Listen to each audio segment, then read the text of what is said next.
Ciao ragazzi, bentornati! Siete anche voi desiderosi di arrivare alla fine dell'analisi di questo romanzo, vero? Allora partiamo subito, ma prima vi chiedo di iscrivervi al canale YouTube e Twitch, di seguirmi su Facebook e... fatto? Wow, veloci come fulmini! Scossa? Va bene!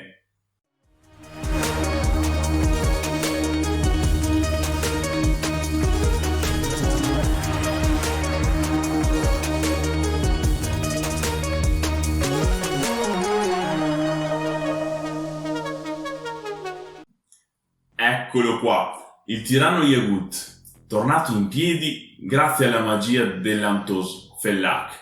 Dopo aver fatto fuori ben 2 draghi Solteiken, si prepara a dare ancora battaglia a Silana. All'improvviso però, Rayest viene catapultato in un sogno di Kruppe, in cui viene attaccato alle spalle da Onos Tulan, che riesce a ridurlo a brandelli. Si materializza anche Krull, ma nemmeno lui riesce a convincerlo a lasciar perdere la sua marcia di distruzione. Rayest fugge, abbandonando il suo corpo per insediarsi in un altro. Apsalar si trova nel giardino della proprietà Simtal. È appena stata raggiunta da Ganos e Kalam, e qualcosa nella sua mente le dice che conosce quegli uomini. Viene portata da Mallet, che verifica effettivamente che non è più posseduta. All'interno della proprietà, invece, Rallik sta per andarsene quando viene fermato niente meno che dalla signora dei sicari, Vorkan. La donna si fa accompagnare nel giardino. Poco lontano, Crocus riesce a scambiare qualche parola con Chalice. Non è stata lei a tradirlo. La sua famiglia sa che non è stato lui a uccidere la loro guardia. Il ladro la lascia andare e va a cercare Apsalar. In effetti, la trova nella piccola radura insieme agli arsoli di Ponti, Rallik e Vorkan, tutti raccolti attorno a una struttura molto particolare, una specie di panca di legno che si agita, si muove e cresce a vista d'occhio. La cosa ha un effetto inibitorio nei confronti dei maghi e di richiamo e attrazione.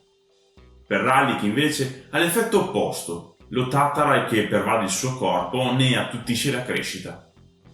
Vorkan infatti gli ordina di piazzarsi su di esso per limitarne il potere.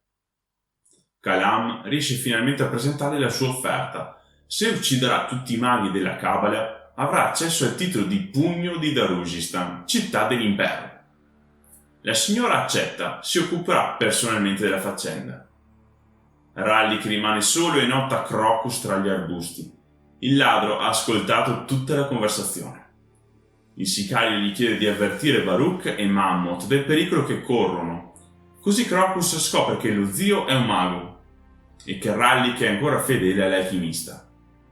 In quel momento però sentono un'esplosione dalla casa di Lady Simtal. Esplosioni di potere che avvertono anche Baruch e Reik mentre si stavano allontanando.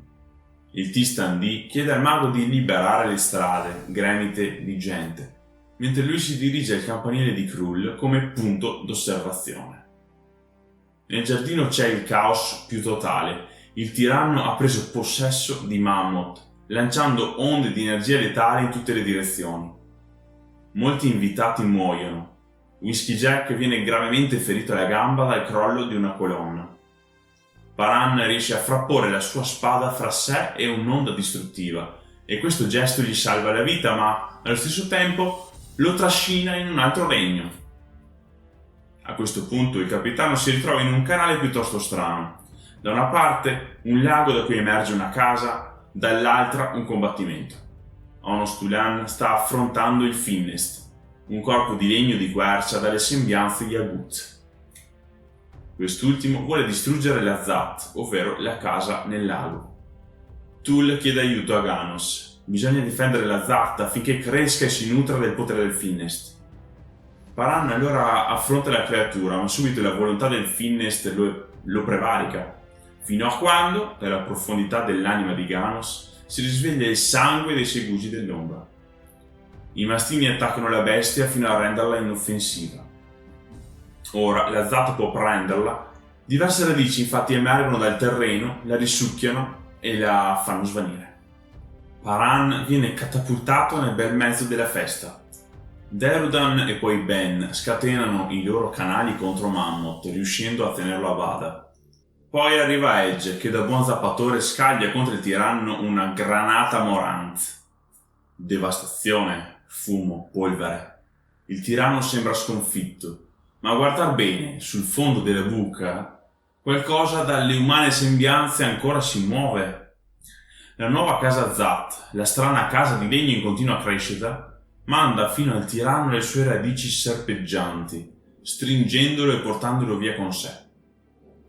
Ben ci spiega che una Zat nasce dove c'è un potere incontrollato che minaccia la vita. Fiddler e Edge se ne vanno di lì, devono far esplodere le mine agli incroci. Nel frattempo Kalam sta osservando il buco creato dalla mina. All'interno ci sono delle tubature, alcune da cui non esce niente a prima vista. Sono le tubature del gas che raggiungono tutte le vie principali della città. Il caporale capisce che le munizioni Moran faranno esplodere il gas e Darushistan salterà letteralmente in aria. Corre dietro i due sabotatori per fermarli.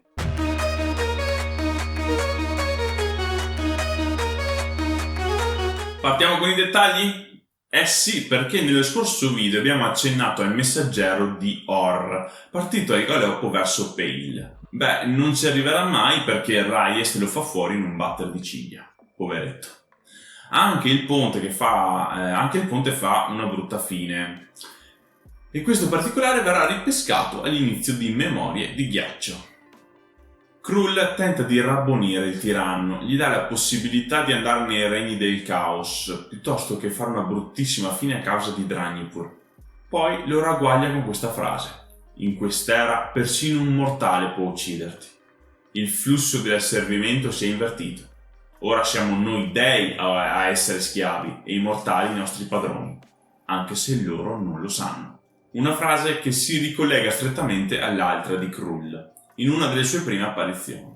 Possiamo affermare che l'allegria e l'ottimismo non sono presenti sulla lista di caratteristiche di Krull. La frase a me è piaciuta, ma a Reyes non molto. La prende talmente bene che lascia il suo corpo per trasferirsi in quello di Mammoth, che ha legato a sé diversi capitoli fa, quando il vecchio si è inoltrato per pura curiosità nel canale del suo tumulo Yagut. Passiamo a Rallik. Vorkan ci dice che Turbanor aveva addosso una protezione magica. Forse è per questo che si sentiva così sicuro di sé. Peccato che l'Otataral del sicario abbia reso inefficace quella barriera. Inoltre ho la netta impressione che la signora della corporazione menta a riguardo del contratto preso in carico da Ocelot. Sia lui che Or sono morti, perciò chi se ne frega e teniamoci vicino questo talentuoso assassino che è Rallik Nom. Furbetta. E guarda un po', accetta il contratto dei Malazan. Furbetta e molto ambiziosa. Mallet ispeziona la mente instabile di Apsalar, trovando la presenza di Rigga la Veggente, la strega della cera che per tutto questo tempo ha difeso in qualche modo l'anima della ragazza dalla terribile possessione di Cotillon. Secondo voi, quest'ultimo gesto della vecchia è stato per compassione verso la giovane pescatrice oppure un tentativo estremo di sopravvivenza? Scrivetemelo nei commenti, io la risposta non ce l'ho. Chiudiamo il nostro approfondimento con Ben lo Svelto. 7 sono i canali che scatena contemporaneamente contro Reyes. 7, non 1. Altro mistero su Adaefon Delat. Capitolo 23, settimana prossima. Non vorrete perdervelo, spero. Trovate tutti i miei link in descrizione, ma prima di scappare lasciate un bel like al video e commentate. Vi sarete fatti un'opinione su almeno uno dei punti che abbiamo trattato, no? Se non vi viene in mente nulla, scrivete in maiuscolo scossa, va bene! E tu, iscriviti al canale!